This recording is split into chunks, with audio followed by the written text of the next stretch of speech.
So Albert Einstein is the one who famously came up with the theory for the motion of objects in space. And due to his studies and research and findings, um, we are taught what he discovered in all schools and in all facets of education. In some physics class, you're going to learn basically what he discovered. And it's like, and the crazy thing is that it took us how many years, like a million years of evolution before we really discovered what was the key to motion, the science behind it. So I imagine, oh, first of all, we have to look at how did Albert Einstein even discover this. And I guess first is it was sparked by curiosity. I'm sure he was someone that tended to that would tend to let his mind drift away, thinking about alternate realities, possibilities, like a dreamer would. But then at some point he took an interest to science. He discovered that he had a natural ability to understand the concepts of like whether it was, I don't know what the sciences were called at the time, but when he was like, I know this is around World War II. Let's say that he was really masterful in the sciences, but even someone that's good at something doesn't necessarily love doing that thing. So he had to have a love and a passion for what he was doing. And at some point he discovered that there were holes and gaps in his understanding of the laws of nature and science, and he decided to pursue he tried to answer all those questions and discover what filled those holes that he was missing in his knowledge. And I'm no Albert Einstein, but I've discovered that I have a similar process where I examine everything that I know, everything I believe, everything that guides my my concept of life and how I live. And every once in a while, I stumble across something that doesn't line up. It's incongruent. It doesn't fit in with the rest of what I believe. And so I spend lots of time thinking about it, wondering what answers could be out there. And it seems as if at the point where I'm almost at my wit's end, where I can't answer the question because I just don't know. I've expended all my power trying to find an answer. It seems like God is the one that gives me an answer, and something just kind of pops in my head, something I had never thought of before. And it's like an inspired thought that it wasn't originated from my brain, from my consciousness, almost as if it were given to me as an answer. And I believe that as humans, we don't have the capability to have inspired thoughts on our own. As humans, we're conditioned, and we're genetically we're limited to only live in the past, if that makes sense. We're limited to what we already know. And so if you look at like I said, the million years of evolution, from a million years ago to let's say the 18th century, I don't see much, there wasn't hardly any innovation at all. But then you hit the 19th century and we start to mess around with maybe electricity and things like that, and then boom, within 100 or 200 years, and the whole face of the planet is changed. And it happened in an instant. And it wasn't an evolutionary process, it was more of an inspiration that kind of just, everyone started having amazing ideas. You look at the Neanderthals that lived a long time before us. You look at the Denisovans, who were another part of the human race, and they were all probably relatively close to as intelligent as we are. Their brains were a similar size. Their habits and their patterns reflected what intelligent people would do. They just had no ability or scope of creativity. They couldn't see alternate realities, alternate possibilities, and they never explored. Basically, they had some innovation that was very rudimentary, but it wasn't unintelligent. Like I said, it's been discovered that at least the Denisovans, that they crafted jewelry, and that they had some mechanism of being able to drill holes through stone, through hard objects, and it was like a high-speed power drill that could be fixed to a sturdy point.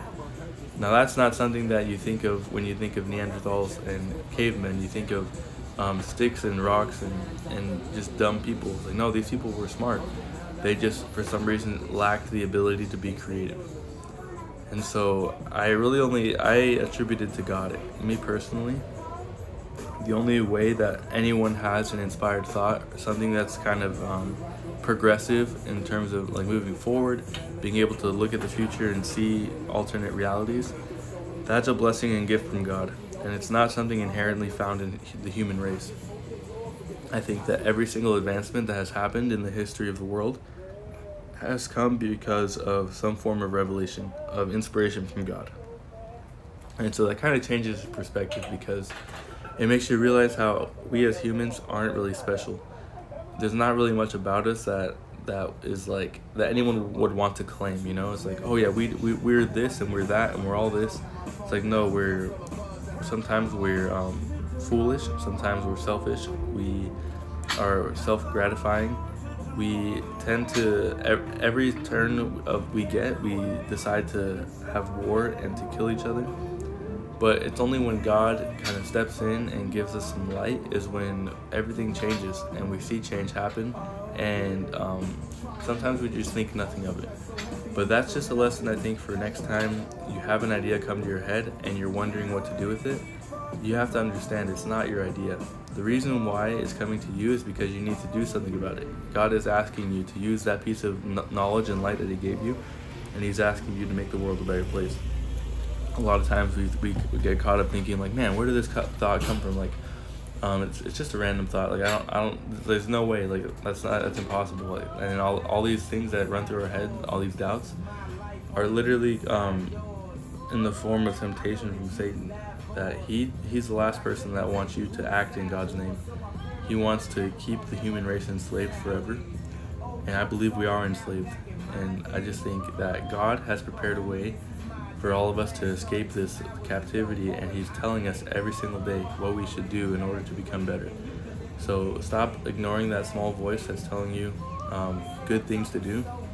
If it's a good thought that comes to your head, you just gotta do it. Pull the trigger. Don't be afraid. And you might ask, why not be afraid? Like, why not doubt it? Why not question it? Well, you can test it out. It's an experiment. I can say for myself personally that every single time I've followed that voice and what ideas were coming to me, I've never been led wrong. I've always been able to have success doing what that voice tells me. And it's not an audible voice. It's just a voice you feel. It's a voice that you think. It's like a sixth sense. It's outside of our scope of understanding, but it definitely works.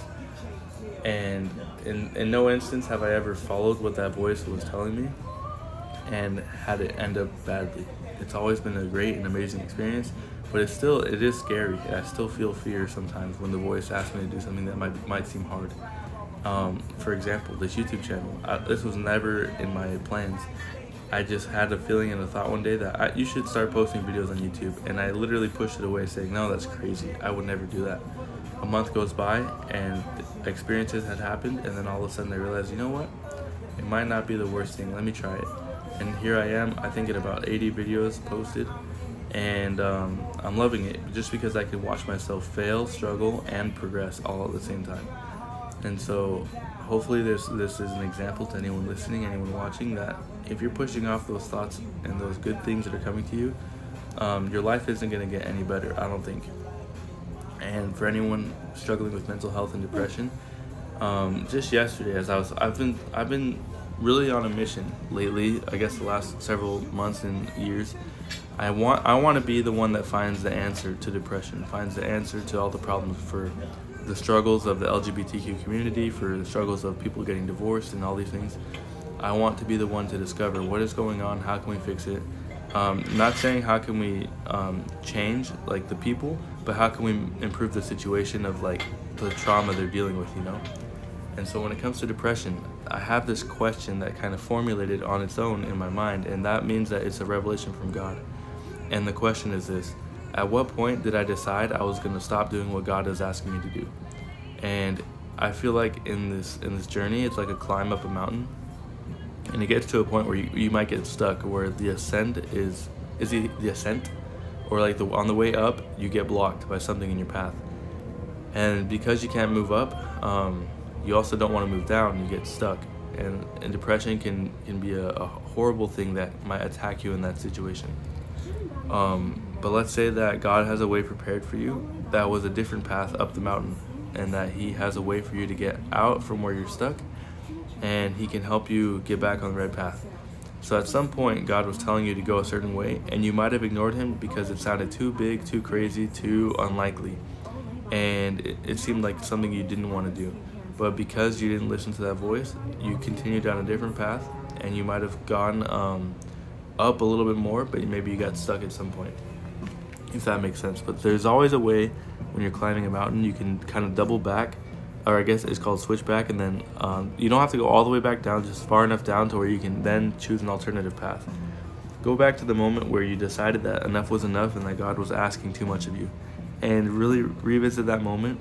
Think about what was the reason why you couldn't do what he was asking, and see if things have changed. See if you're a different person now. See if you've matured, or if life has gotten different, like created a different circumstance where now you can do what he was asking. And you'll find that when you think of that question, at what point did I leave God behind, is where not only will I'm not expecting you to find one singular answer. In fact, I'm expecting you to find a multitude of questions waiting.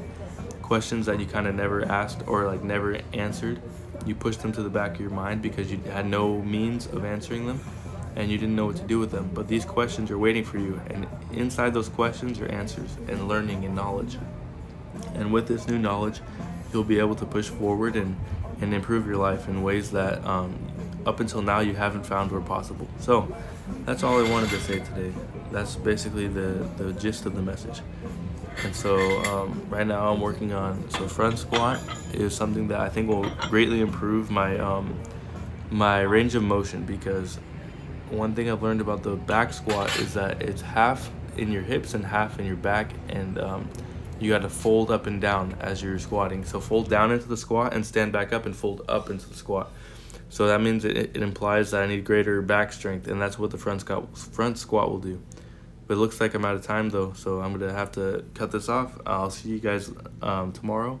Thanks for watching. Please get off your butt and go to the gym, and do what I told you. Ask that question to yourself, please.